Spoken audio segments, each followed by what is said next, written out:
बिस्मिल्लाहि मिनश्शैतानिर्रजीम बिस्मिल्लाहिर्रहमानिर्रहीम। अस्सलाम वालेकुम। आज हम जमात नाहम की नज़म नंबर 4 मेहनत की बरक़ात देखते हैं। इसके जो शायर हैं उनका नाम है, इस नज़म के शायर का नाम मौलाना इल्ताफ़ हुसैन हाली है। तो हम नज़म का पहला बंद देखते हैं। मुशक्क़त की ज़िल्लत जिन्होंने उठाई, जहाँ में मिली उनको आखिर बड़ाई। किसी ने बग़ैर इसके हरगिज़ न पाई, फ़जीलत ना इज़्ज़त ना फरमा रवाई। निहाल इस गुलिस्तान में जितने बड़े हैं, हमेशा वो नीचे से ऊपर चढ़े हैं। बंद नंबर 1 की तशरीह देखते हैं और तशरीह से पहले हम थोड़ा सा शायर का हवाला देंगे। इस नज़म के शायर है मौलाना इल्ताफ़ हुसैन हाली, और हाली जो हैं वो उर्दू के पहले शायर हैं। उन्होंने शायरी के मौजू में इजाफ़ा किया और शायरी को बामकसद बनाने में भरपूर किरदार अदा किया। कौमी, इखलाकी, मजहबी और तालीमी मौज़ूआत के साथ साथ उन्होंने गज़ल के रवायती रंगों को भी अपनी शायरी का हिस्सा बनाया। सादगी, सच्चाई, मकसदियत आपके ख़ास रंग हैं। उर्दू शायरी को एक नया रुख अता करने के सिलसिले में इनकी खिदमात जो हैं वो नाकाबिल फ़रामोश है। हाली ने जो है वो उर्दू के पहले शायर हैं। उन्होंने बहुत सारे जो थे मौजू उनको सामने रख कर अपनी शायरी की, और उन्हें गज़ल में भी जो है रवायती रंगों को अपनाया। उर्दू शायरी को एक नया रुख अता करने के सिलसिले में इनकी खिदमात नाकाबिल फ़रामोश हैं। वो बिलाशुबा जदीद गज़ल के बानी हैं, और बकौल डॉक्टर सैयद अब्दुल्ला कहते हैं कि हाली की शायरी में मतानत, संजीदगी और तासीर है। वो दबिस्तान दहली के नुमाइंदा शायरों में से हैं, यानी कि वो दहली की दबिस्तान के नुमाइंदा शायर हैं। नज़म के पहले बंद को देखते हुए हम तशरीह देखते हैं कि हाली पहले बंद में फरमाते हैं कि जिन जिन लोगों ने मेहनत और मुशक्क़त को अपनी आदत बना लिया और खूब मेहनत करते हैं, इन्हीं लोगों को आखिरकार इस दुनिया में बड़ाई और अज़मत मिलती है।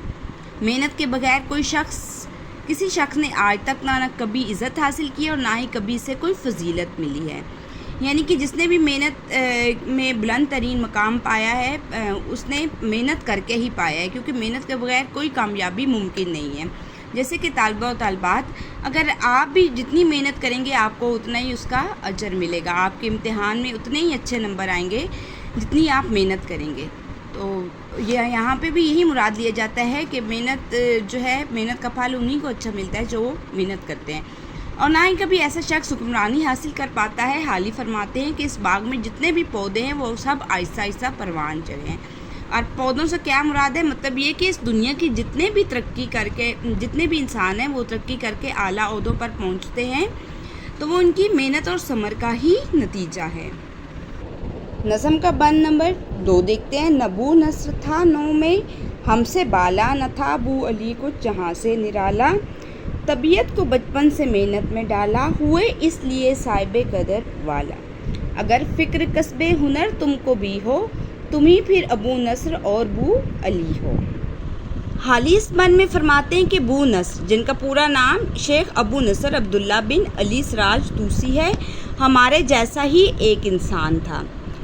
ईरान के मशहूर सूफ़ी और मुहद्दिस थे वो। उन्हें तवस्सुल फ़िक्रा और साहिब इल्म कहा जाता है। आपने ज़ाहिद व पारसाई में बहुत शोहरत हासिल की, और ना ही शाह शरफुद्दीन बू अली कलंदर इस दुनिया के अनोखे इंसान हैं।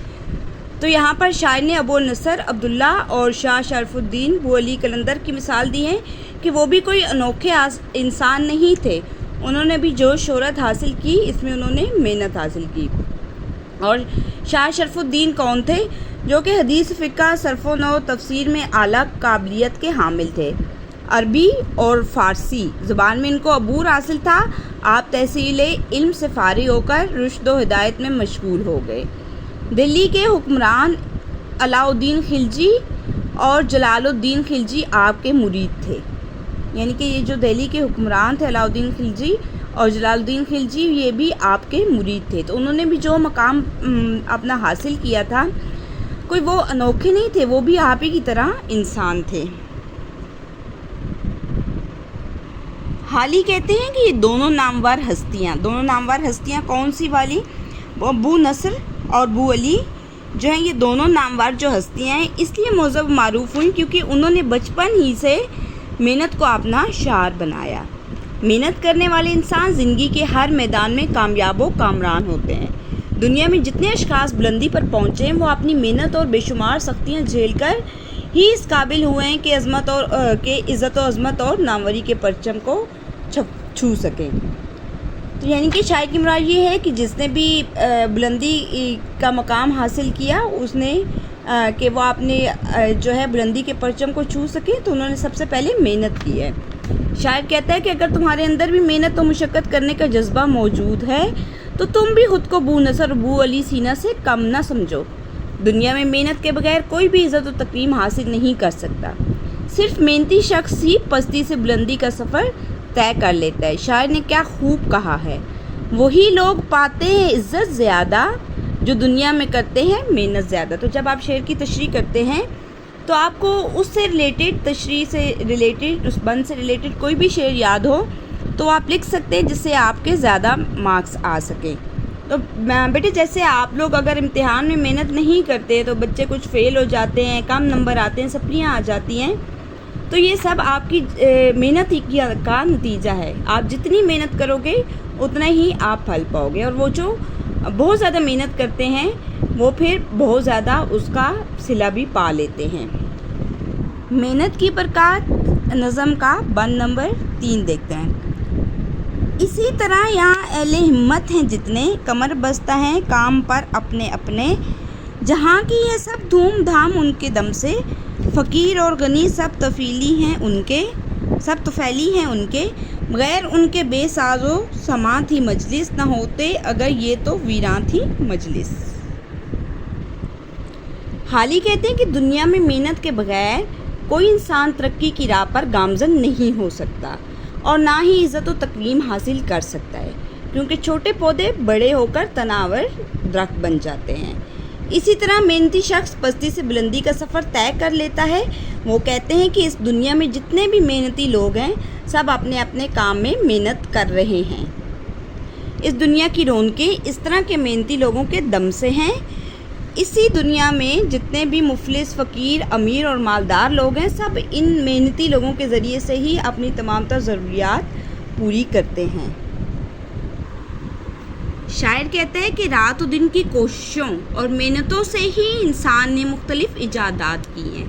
اب شاعر جو ہیں وہ چیزوں کا حوالہ دے رہے ہیں کہ یہ جو جتنی بھی ایجادات ہیں یہ کوششوں اور محنتوں کا ہی نتیجہ ہیں۔ آج جو بھی چیزیں نظر آ رہی ہیں جیسے ریڈیو، ٹیلی ویژن، بجلی، ہوائی جہاز، موبائل فون، کمپیوٹر اور دیگر چیزیں انسان کی محنت سے کی ہوئی ایجادات ہیں۔ ان محنتی لوگوں کے بغیر یہ دنیا اس قسم کے ساز و سامان سے خالی رہتی، یعنی کہ اگر یہ لوگ محنت نہ کرتے، یہ محنتی لوگ نہ ہوتے تو دنیا کیا کرتی؟ اس قسم کی سہولیات اور ساز و سامان سے خالی رہتی۔ اور اگر یہ لوگ اس دنیا میں نہ ہوتے تو یہ دنیا کیا ہوتی؟ تو اس دنیا میں کسی قسم کی کوئی رونق نہ ہوتی اور دنیا کیا ہوتی؟ یہ خالی ہوتی، یعنی کہ دنیا ان محنتی لوگوں کے بغیر ویران ہوتی۔ اگر انسان نے محنت نہ کی ہوتی تو ہم کس طرح مہذب، ترقی یافتہ اور متمدن لوگ بن جاتے، لیکن کہ محنت کے بغیر تو ہم ترقی یافتہ قوم نہیں بن سکتے ہیں۔ دنیا میں جو ایک ویران جگہ تھی محنتی لوگوں کی وجہ سے گلزار میں تبدیل ہو گئی، یعنی کہ یہ دنیا جو ایک ویران جگہ تھی اور یہ محنتی لوگوں کی وجہ سے ایک گلزار یعنی کہ پھول یا باغ بن گئی ہے، ورنہ دنیا ویران اور بنجر جگہ ہی ہوتی۔ گلستان، باغ، مکان، بازار، نظارے سب کچھ انسان کی محنت کا پھل ہے۔ تو یہ ہر طرف باغ، بہاریں، مکان، بازار، نظارے جو سب کچھ ہیں یہ سب کچھ ہی انسان کی محنت کا نتیجہ ہے۔ تو شاعر کی مراد یہ ہے کہ محنت میں ہی عظمت ہے اور محنت کے بغیر ہم یہ ساری سہولیات حاصل نہیں کر سکتے۔ تو عزیز طالبہ و طالبات، اپنی اس کائنات میں آپ لوگ نگاہ دوڑائیں تو اللہ تعالیٰ کی بنائی ہوئی ایجادات کے بعد اللہ تعالیٰ نے انسان کو اتنی عقل دی ہے کہ اس نے محنت سے اتنی زیادہ ترقی کر لی ہے۔ تو یہ سب انسان کی محنت کا ہی نتیجہ ہے۔